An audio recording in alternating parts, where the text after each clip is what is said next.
നടി ആക്രമിക്കപ്പെട്ടതിന്റെ വാർഷിക ദിനത്തിൽ WCCയുടെ നേതൃത്വത്തിൽ പ്രധാന നഗരങ്ങളിൽ അവൾക്കൊപ്പം ക്യാമ്പയിൻ സംഘടിപ്പിച്ചു. തിരുവനന്തപുരം മാനവീയം വേദിയിൽ നടന്ന ചടങ്ങിൽ CPI സംസ്ഥാന സെക്രട്ടറി ബിനോയ് വിശ്വം പങ്കെടുത്തു. കൊച്ചിയിൽ നടി ആക്രമിക്കപ്പെട്ടതിന്റെ 9ാം വർഷത്തിലാണ് അവൾക്കൊപ്പം ക്യാമ്പയിൻ WCC സംഘടിപ്പിച്ചത്. പ്രധാന നഗരങ്ങളായ തിരുവനന്തപുരം, കൊച്ചി, കോഴിക്കോട് എന്നിവിടങ്ങളിൽ അതിജീവിതയ്ക്ക് ഐക്യദാർഢ്യം പ്രഖ്യാപിച്ച് മെഴുകുതിരി തെളിയിച്ചു.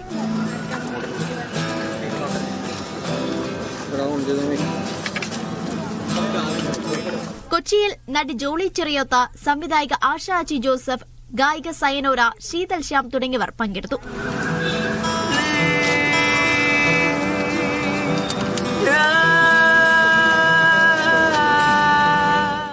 നീതി എന്ന് പറയുന്നത് എത്രമാത്രം അകലെയാണെന്നും നീതിയെ എങ്ങനെയെല്ലാം അട്ടിമറിക്കപ്പെടാനുള്ള സാധ്യതകൾ ഈ സിസ്റ്റം ഒരുക്കി വെച്ചിട്ടുണ്ടെന്നുള്ള എല്ലാതരം ബോധ്യത്തിലാണ് ഞങ്ങൾ ഇന്ന് ഈ സ്പേസിൽ നിൽക്കുന്നത്. തിരുവനന്തപുരത്ത് ബീന പോൾ, ഭാഗ്യലക്ഷ്മി എന്നിവർ പങ്കെടുത്തു.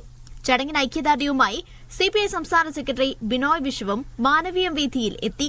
PT കുഞ്ഞുമുഹമ്മദിനെതിരായ ലൈംഗികാരോപണത്തിൽ മുഖ്യമന്ത്രിക്ക് പരാതി നൽകിയിട്ടും കാര്യമുണ്ടായില്ലെന്ന അതിജീവിതയുടെ ആരോപണം ഗൌരവമുള്ളതാണെന്ന് ഭാഗ്യലക്ഷ്മി പറഞ്ഞു. വളരെ ഒരു സങ്കടമുള്ള ഒരു കാര്യമാണ്. ഒരു സ്ത്രീ ഇത് പുറത്തേക്ക് വന്ന് പറയുമ്പോൾ എന്തുകൊണ്ടാണ് അത് വേണ്ട രീതിയിൽ അത് ഗൗരവമായി കാണാതെ പോകുന്നത് എന്നതിൽ വളരെയധികം ആശങ്കയുണ്ട്.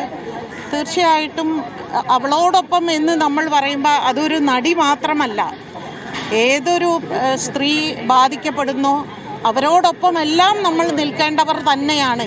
സർക്കാർ എത്രയും പെട്ടെന്ന് നടപടി കൈക്കൊള്ളുമെന്നാണ് പ്രതീക്ഷയെന്നും എല്ലാ കേസുകളിലും ഒറ്റപ്പെട്ടു പോകുന്നത് സ്ത്രീകളാണെന്നും അവർ കൂട്ടിച്ചേർത്തു. കൊച്ചി ബ്യൂറോയ്ക്കൊപ്പം മീഡിയ 1 തിരുവനന്തപുരം.